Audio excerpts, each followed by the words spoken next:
بسم اللہ الرحمن الرحیم نحمده ونصلی علی رسوله الکریم اما بعد وعن صخر الغامدی رضی اللہ تعالی عنہ قال قال رسول اللہ صلی اللہ علیہ وسلم اللہم بارک لأمتی فی بکورها الى آخر الحدیث۔ حضرت صخر غامدی رضی اللہ تعالی عنہ حضور صلی اللہ علیہ وسلم کے ایک صحابی ہیں۔ وہ روایت کرتے ہیں کہ حضور صلی اللہ علیہ وسلم نے یہ دعا فرمائی،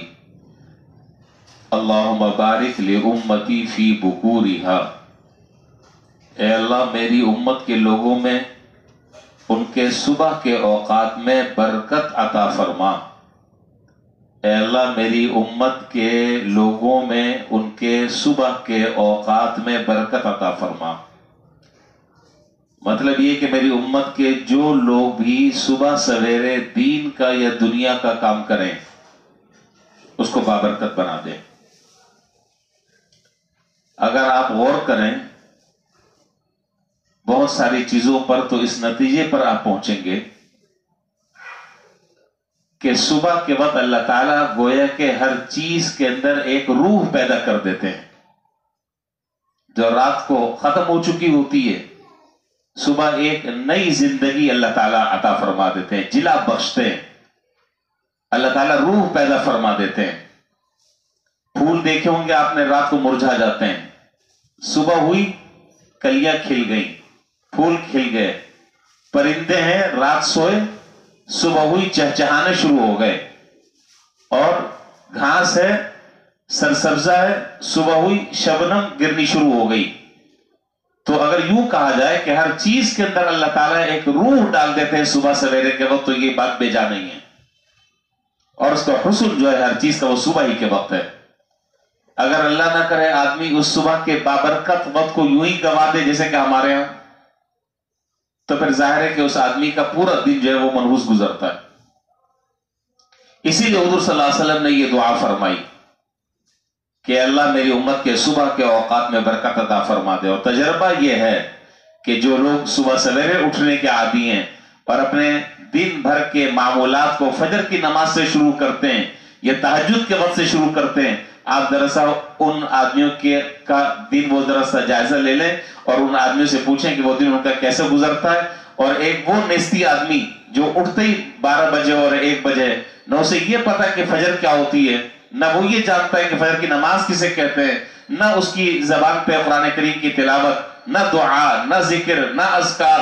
نہ اللہ سے مانگنا، نہ دعائیں، وہ اٹھ کر 12-1 بجے آ کے مسلطہ وہ دکان کی طرف چلے جاتا ہے۔ اس کیا وہ دن جس نحوست کے ساتھ گزرتا ہے اس کا تقابل آپ اس آدمی کے ساتھ نہیں کرتے جو تہجد میں اٹھنے کا عادی ہے، پھر فجر کی نماز پڑھتا ہے، نماز کے بعد قرآن کریم کی تلاوت کرتا ہے، پھر مناجات مقبول یا کوئی بھی مسنون دعاؤں کے پڑھنے کا اہتمام کرتا ہے، اشراق پڑھتا ہے، ناشتہ کرتا ہے، کام کاج پر نکل جاتا ہے۔ ان دونوں آدمیوں کے اس دن میں آسمان اور زمین کا فرق ہے۔ اور کیسے نہیں ہوگا؟ حضور صلی اللہ علیہ وسلم دعا فرما رہے ہیں، حضور دعا فرما رہے ہیں۔ ہمارے ہاں تو ماشاءاللہ مارکیٹیں جو ہے اگر آپ 12-12:30 بجے چلے جائیں تو ایسا لگے گا شاید آج کوئی ہڑتال ہے، سارے شٹر گرے ہوئے بند۔ کیا ہوا بھائی؟ دکان جی 1 بجے کھلے گی، 1 بجے مارکیٹ کھلتی ہے۔ یعنی اس کا معنی یہ ہوا کہ آدھا وقت جو برکت کا تھا وہ ہم نے سونے میں گوا دیا، آدھا وقت جو برکت کا تھا وہ سونے میں گوا دیا، اور سونے کا جو وقت تھا پوری زندگی کا نظام الٹ پلٹ کر رکھ دیا۔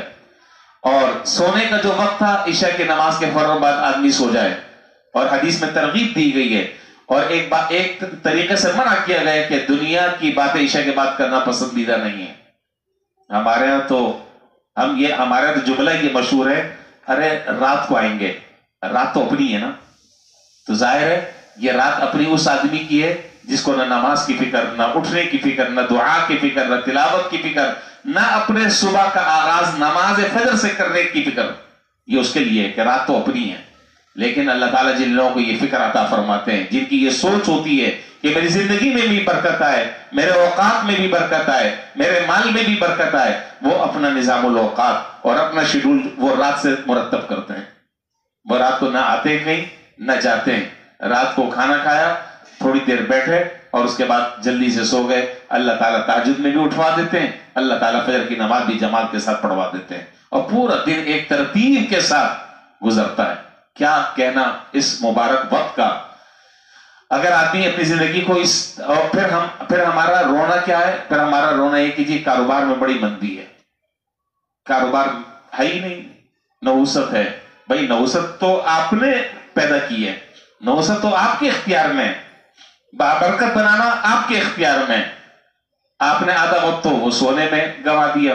اور جب آدھا وقت ہے اس میں اب کاروبار شروع ہو رہا ہے، اور شروع ہو رہا ہے تو رات گئے تک وہ کاروبار چلتا رہتا ہے، آنا جانا گپیں ہانکنا سارے معاملہ چلتے رہتے ہیں۔ خیر بہرحال تو صبح کے وقت کی بڑی اہمیت حضور صلی اللہ علیہ وسلم نے بیان فرمائی اس دعا میں، اور اس روایتوں سے یہ بھی معلوم ہوتا ہے کہ وَكَانَ رسول اللہ صلی اللہ علیہ وسلم اذا بعث سریة او جیشا بعثه من اول النہار، کہ حضور صلی اللہ علیہ وسلم جب بھی کسی قافلے کو یا لشکر کو روانہ کرتے تو دن کے پہلے حصے میں روانہ کرتے، وہ اپنی منزل تک پہنچ جاتا۔ اور یہ جو صحابی ہیں، بس میں آخری بات کر بات ختم کر رہا ہوں، یہ جو صحابی ہیں جن سے یہ روایت مروی ہے، حضرت صخر غامدی رضی اللہ تعالیٰ عنہ، یہ فرماتے ہیں کہ حضور صلی اللہ علیہ وسلم نے جب سے مجھ سے یہ بات فرمائی اور میں نے حضور کے زبان مبارک سے یہ دعا سنی، اس وقت سے میں اپنے غلاموں کو اور اپنے کاروبار کو صبح سویرے کے وقت میں اپنے کاموں کو میں شروع کر دیتا تھا۔ فرماتے ہیں کہ حضور کی اس دعا کا نتیجہ یہ تھا کہ فَأَثَرَا وَكَثُرَ مَالُ، کہ میرا اتنا مال ہو گیا، اللہ نے اتنی برکت دے دی کہ مال رکھنے کے لیے جگہ نہیں ملتی تھی کہ کہاں رکھا جائے، مال رکھنے کے لیے جگہ نہیں ملتی تھی کہ کہاں مال کو رکھا جائے، اللہ نے اتنی برکت ڈال دی تھی۔ ان حضرات کو حضور کی بات پر یقین تھا، اور ایسا یقین تھا جیسے سورج نکلا ہوا ہے، لیکن ہم کہتے تو اپنے آپ کو مسلمان ہیں، لیکن اللہ معاف فرمائے ہمیں ایک ڈاکٹر اور طبیب اور حکیم جعلی عامل اس کی باتوں پر ہمیں یقین ہے، لیکن اللہ کے رسول کی بات پر جس طرح یقین ہونا چاہیے وہ یقین نہیں ہے۔ اللہ ہمیں یقین بھی ہمارے اندر پیدا فرما دیں، اور حضور صلی اللہ علیہ وسلم کی جو ہدایات ہیں ان ہدایات کے مطابق اللہ ہمیں عمل کی بھی توفیق عطا فرما دیں، ہمارے دل کو بھی بابرکت بنا دیں، ہمارے صبح کے اوقات کو بھی بابرکت بنا دیں، اور اللہ تعالی ہمارے زندگی کو بھی بابرکت بنا دیں۔ وآخر دعوانا الحمدللہ رب العالمین۔